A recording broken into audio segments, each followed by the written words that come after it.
Assalamualaikum warahmatullahi wabarakatuh. Perkenalkan, nama saya Suryati, NIM 1912.002. Di sini saya akan mempresentasikan tentang hakikat kurikulum, pengembangan kurikulum, dan pembelajaran.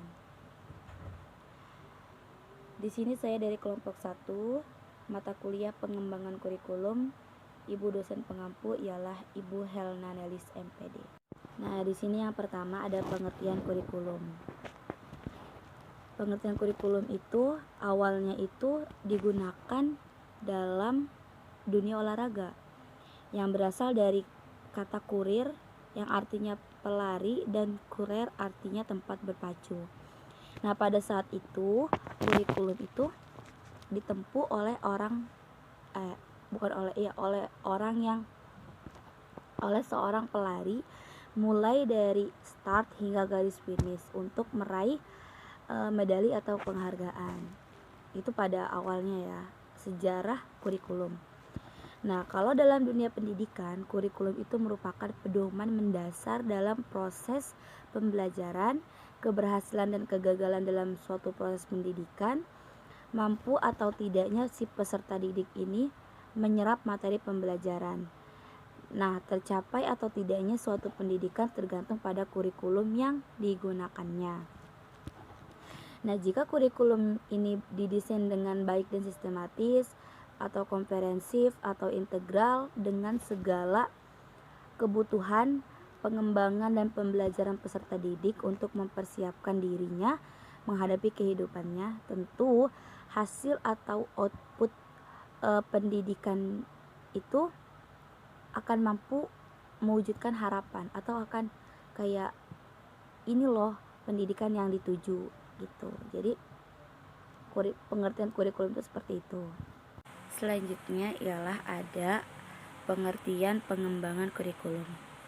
Nah, pengembangan kurikulum ini pada hakikatnya adalah proses penyusunan rencana tentang isi dan bahan pelajaran yang harus dipelajari serta bagaimana cara mempelajarinya.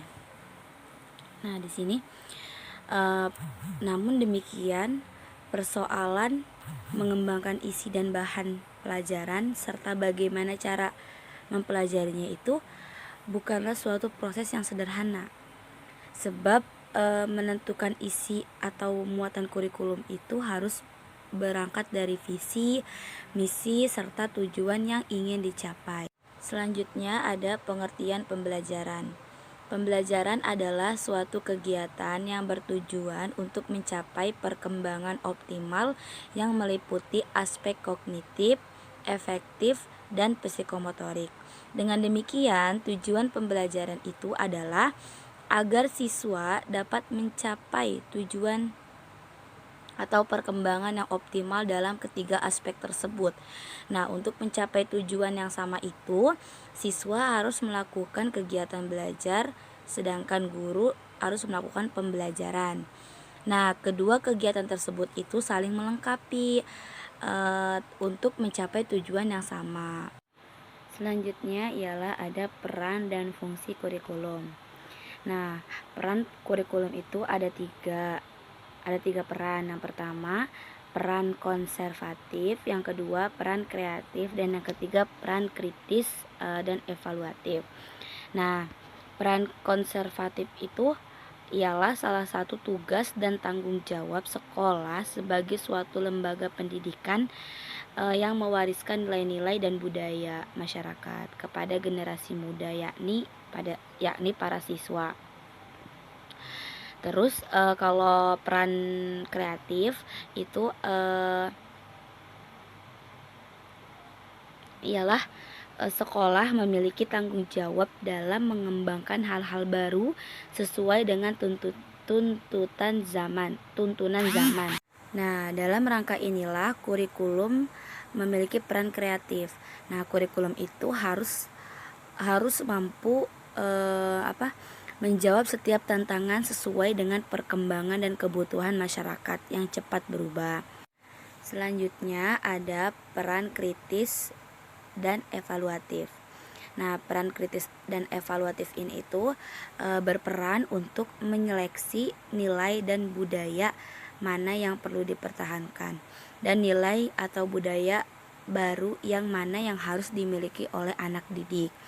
Nah, dalam rangka inilah peran kritis dan evaluatif perlu dipertahankan dan sangat diperlukan. Kurikulum harus berperan dalam menyeleksi dan mengevaluasi segala sesuatu yang dianggap bermanfaat untuk kebutuhan peserta didik. Selanjutnya ada kurikulum ideal dan kurikulum aktual.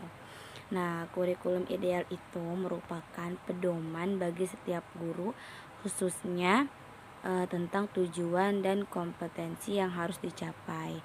Nah, sedangkan kurikulum aktual itu adalah kurikulum nyata yang dapat dilaksanakan oleh guru sesuai dengan kondisi yang ada. Selanjutnya ialah ada hidden curriculum atau kurikulum tersembunyi. Nah, kurikulum tersembunyi ini pada dasarnya adalah hasil dari suatu proses pendidikan yang tidak direncanakan. Artinya, perilaku yang muncul di luar tujuan ini dideskripsikan oleh guru. Nah, kurikulum itu pada hakikatnya kan berisi ide atau gagasan. Nah, ide atau gagasan itu selanjutnya dituangkan dalam bentuk dokumen atau tulisan secara sistematis dan logis yang memperhatikan unsur scope dan sequence. Selain itu, dokumen tertulis itulah yang dinamakan dengan kurikulum yang terencana. Nah, salah satu isi yang terdapat dalam dokumen kurikulum itu adalah sejumlah daftar tujuan yang harus dicapai oleh peserta didik. Jadi nyambung gitu loh. Jadi tujuannya itu tetap sama. Tujuannya itu apa yang harus dicapai oleh si peserta didik itu. Jadi tujuannya itu dijadikan pedoman. Jadi dijadikan pedoman oleh sang guru dalam proses pembelajaran sebagai tahap implementasi kurikulum. Nah, yang terakhir itu ada kurikulum pendidikan Islam. Nah, kurikulum pendidikan Islam ini adalah bahan-bahan pendidikan Islam berupa kegiatan, pengetahuan, dan pengalaman yang dengan sengaja dan sistematis yang diberikan kepada peserta didik. Dalam rangka apa? Dalam rangka mencapai tujuan pendidikan Islam. Nah, atau dengan kata lain, kurikulum pendidikan Islam itu adalah semua aktivitas, pengetahuan, dan pengalaman yang dengan sengaja dan secara sistematis diberikan oleh pendidik kepada peserta didik dalam rangka tujuan pendidikan Islam.